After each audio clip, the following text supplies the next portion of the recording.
इसमें कोई दो राय नहीं है कि भाग्य में लिखा कोई भी बदल नहीं सकता है। हाँ, अगर ऊपर वाला चाहे तो परिवर्तन आ सकता है। ये कहानी भी ऐसे दो प्रेमियों की है जो एक पल भी एक दूसरे के बिना नहीं रह सकते थे, लेकिन किस्मत को कुछ और ही मंजूर था।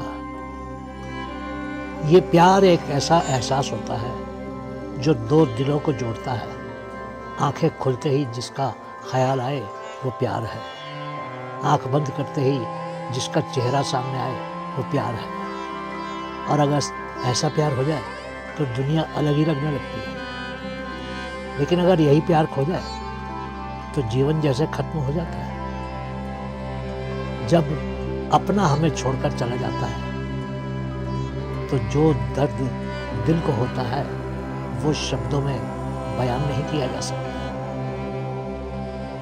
कुछ इस तरह की ही एक दर्द भरी कहानी है दो ऐसे ही प्यार करने वालों की। ये कहानी आशु और प्रीत की कहानी है जो एक दूसरे को बहुत प्यार करते थे। उलझा जो कोना उसके दुपट्टे का मेरी घड़ी के साथ, वक्त जो तब रुका बस रुका ही रह गया है। आशु एक बहुत ही सुंदर लड़का था। उसके दो भाई थे। घर की आर्थिक स्थिति ठीक ना होने के कारण उसको 8वीं कक्षा के बाद ही पढ़ाई छोड़कर काम में लग जाना पड़ा था। वो छोटे छोटे काम सीखता रहता था और साथ साथ पढ़ने की कोशिश भी करता था। वो घर में ही पढ़ाई करता था और काम करके पैसे कमाता था। 12वीं कक्षा में आते आते उसने बहुत से काम सीख लिए थे। आखिर 12वीं के बाद उसके माता पिता ने उसको पढ़ाई से दूर कर दिया। उसको फुल टाइम काम करने की सलाह दी गई। एक दिन उसने अपने हालातों के बारे में अपने प्रिंसिपल को बताया। पूरी बात सुनकर प्रिंसिपल की आंखें नम हो गई। वो चाहते थे कि आशु आगे पढ़ाई करे क्योंकि वो आशु पढ़ने में बहुत ही तेज था। वो एक बेमिसाल छात्र था। वो हर किसी को अपनी तरफ आकर्षित कर लेता था। आखिर प्रिंसिपल साहब के सहयोग से वो कॉलेज पहुंच गया। कॉलेज के पहले दिन से ही लड़कियां आशु की तरफ आकर्षित होने लगी।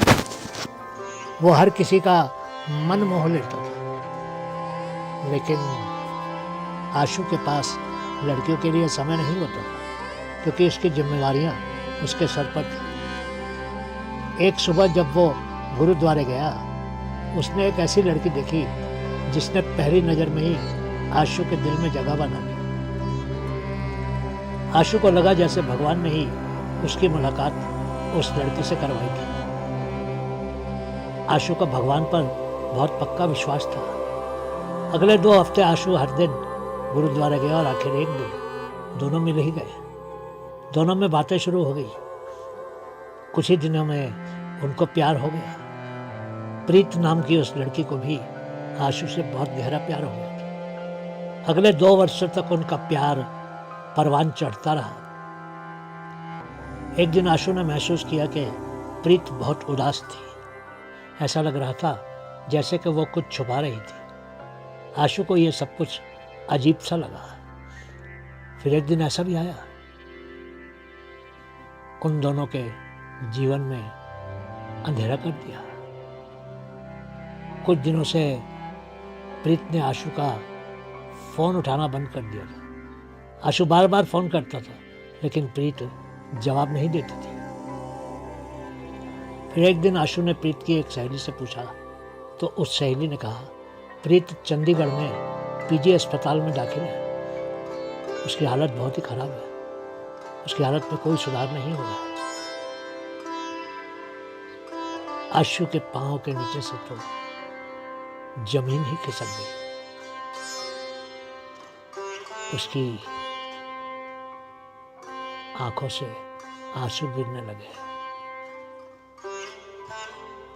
उसके मुंह से बस यही निकला, भगवान मेरी प्रीत को कुछ मत होने दीजिएगा, मैं उसके बिना जी नहीं सकता। वो तुरंत ही अस्पताल पहुंच गया और उसने तुरंत ही प्रीत को प्रपोज कर दिया।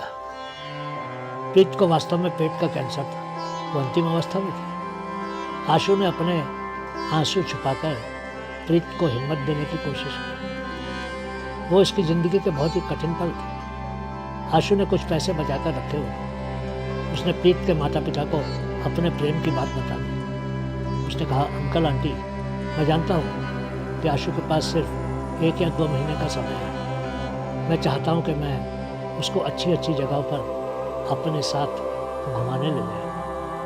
अगर आप इजाज़त देंगे तो मैं उसको पहाड़ों पर, समुंदर के किनारे और अन्य बड़े बड़े शहरों में घुमाना चाहता हूँ। मैं चाहता हूँ कि वो जाते समय खुश रहे। आशु प्रीत एक छोटे से शहर से थे। आखिर आशु उसको घुमाने ले गया। डॉक्टर ने दर्द रोकने की दवाई भी दे दी थी। वो उसको लेकर मुंबई, मद्रास, शिमला, नैनीताल और गोवा गया। दोनों बहुत ही खुश थे। एक रात मुंबई में प्रीत के पेट में बहुत दर्द हुआ। वो तुरंत ही उसको डॉक्टर के पास ले गया। डॉक्टर ने कहा, इसके पेट में एक आंत में घाव है, एक छोटा सा ऑपरेशन करना होगा, ये 1 हफ्ते में ठीक हो जाएगी। डॉक्टर, क्या प्रीत को कैंसर नहीं है? नहीं तो किसने कहा? जी, वो हमारे शहर के डॉक्टर। डॉक्टर ने एक एक्सरे रिपोर्ट दिखाई और कहा, देखो एक्सरे रिपोर्ट ठीक है, कोई कैंसर नहीं है। शायद तुम्हारे शहर में इनकी एक्सरे किसी और की एक्सरे से बदल गई होगी। आशु ने आगे बढ़कर डॉक्टर के पांव पकड़ लिए और कहा, आप तो भगवान हैं डॉक्टर साहब। 15 दिन के बाद जब वो दोनों अपने शहर वापस आए, प्रीत का चेहरा गुलाब जैसा खिला हुआ था। वो एक चमत्कार ही था या आशु की भगवान को की गई प्रार्थना का फल। तकदीर फिर से बदल गई थी और 1 महीने में ही दोनों की शादी हुई। मित्रों, कभी कभी ऐसी गलतियां हो जाती हैं। हमें अंतिम समय तक हिम्मत नहीं छोड़नी चाहिए। प्रयास करते रहना चाहिए। तकदीर को कोई बदल नहीं सकता है।